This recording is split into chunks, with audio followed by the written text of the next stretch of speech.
Kanina maga nga pala pumunta ng palengke para bumili ng palabok dito sa may pansiteria. Duman na nga din ako sa pwesto ni Tita Marga kung saan siya nagtitinda ng nokma. Then pag-uwi ko ng bahay kumain na nga kami ni Kuya Mac ng almusal. Bali mga 8 AM sinundo na nga kami ni Kuya Edmar sa bahay. Dahil ngayon yung pang-5 session ng chemotherapy ni Kuya Mac. Sobrang aga nga namin for today's video at first time naming hindi malate kaya medyo inantok pa ako sa mga oras na to. Kinuha ko na nga din yung result ng lab test ni Kuya Mac sa may bayan. Every time kasi na magkikimo si Kuya Mac kailangan niya ng updated laboratory test para makita at mamonitor ni Doc kung fit ba si Kuya Mac na mag-undergo ng chemotherapy. Actually, sinend na namin kay Doc yung resulta kagabi. And so far, okay naman daw yung kinalabasan kaya fit si Kuya Mac na mag-chemo ngayon. Mga 9 o'clock AM nakadating na kami dito sa may ospital. And lumabot nga din ng 1 oras yung biyahe namin dahil medyo traffic sa daan. Yun nga lang pahirapan humanap ng parking pag ganitong oras dahil punuan talaga. Bumaba na nga din kami sa may ground floor kung saan yung chemo unit. Then pagkadating namin kagana ding inassist si Kuya Mac para kuhanin ng blood pressure at timbang. Grabe no, sobrang bilis talaga ng panahon at pang 5 cycle na nga ng chemotherapy ni Kuya Mac. Kaya para sa mga cancer warriors tulad ni Kuya Mac, huwag kayong mawalan ng pag-asa. Patuloy lang kayo't lumaban sa buhay dahil naniniwala ko na may babalik din yung dati nyong sigla at katawan. Sabayin nyo na din po ng maraming dasal. Sa mga oras na to nagkwentuhan na muna kami ng kapatid ko habang hindi pa siya sinasalang. Then kahit isang anggulo nga pala dito may TV para hindi mainip yung mga pasyente at bantay. Then finally nakuha na nga din namin yung resulta ng CT scan ni Kuya Mac. Actually may magandang balita dahil may improvement yung paggagamot niya dahil wala nang iba pang tumubo at nabawasan talaga yung mga cancer cells niya sa katawan kaya hindi na din siya mag-undergo ng radiation. Pagkasalang nga ni Kuya Mac nagpaalam na muna kami ni Kuya Edmar para kumain sa labas. Sobrang init nga ngayong araw at buti na lang may dalang payong si Kuya Edmar. Tumawid na din kami dito sa may pedestrian lane papunta sa paborito naming kainan ni Kuya Edmar. Alam ko familiar na sa inyo tong kanto na to dahil dito talaga kami madalas kumakain ni Kuya Edmar sa may Don Roberts Canteen. Balito nga pala yung mga ulam for today's video. Grabe, tsura pa lang talaga matatakam ka na. Kaya sobrang nakakatuwa dahil sobrang daming ulam na pwedeng pagpilian. Nag-order na din ako nitong paborito kong sinigang na baboy. Then kumuha na nga din si Kuya Edmar ng mga tiltilan dito sa may Gedli. Alam nyo ba, syempre hindi pa. Sobrang sarap ng mga sausawan nila dito kaya binabalik-balikan din ng karamihan. Sinerve na nga nila yung mga in-order naming pagkain. At saka na din kami nagsimulang kumain ni Kuya Edmar dahil mabilis ang kain lang to. Kaya naman thank you so much Lord sa masarap na pagkain. Isa nga pala sa mga bestseller nila tong pork chop. Kaya nag-order na din kami ni Kuya Edmar. Then after namin kumain nagpahinga na muna kami saglit. Pagkabalik namin sa ospital, may tinanong lang si Kuya Edmar dito sa may information. Then binalikan ko na nga din si Kuya Mac. Binigay na nga din yung number para sa pila. And this time hindi ko na nauwi sa bahay.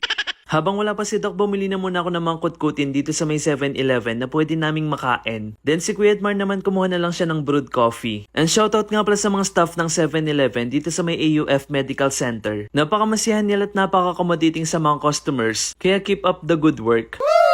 Bumili na nga din kami ng tinapay sa may Cafe France. Grabe, napakasarap nitong coffee bun nila. Isinalang na nga din yung panibagong gamot ni Kuya Mac. At saka ko na din siya pinakain ng paborito niyang egg pie. Uy, baka naman BW Super Bake Shop.